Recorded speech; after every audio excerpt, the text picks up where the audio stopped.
Meningkatnya produksi hasil pertanian sedang digalakan, salah satunya dengan menemukan inovasi pertanian.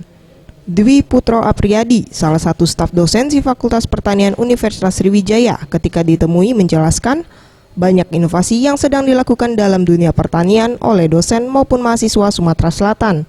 Di antaranya seperti pengembangan padi yang tahan genangan air dan jagung dengan kadar protein yang tinggi dan mampu beradaptasi dengan lahan dengan tingkat keasaman tinggi.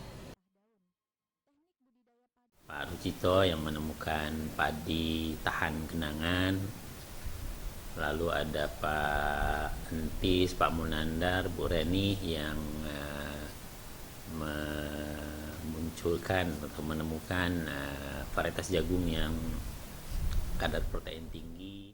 Ia juga menambahkan, jika untuk bibit dalam pengembangan padi adalah berasal dari Jepang dan disilangkan dengan varietas padi lokal. Dan untuk bibit jagung yang sedang diteliti berasal dari Amerika Serikat, lalu disilangkan dengan varietas jagung lokal. Ia berharap agar kedepannya akan semakin banyak inovasi yang hadir untuk meningkatkan potensi ekonomi daerah. Anugerah Sandi Pratama, Maulana Yusuf, Sriwijaya TV.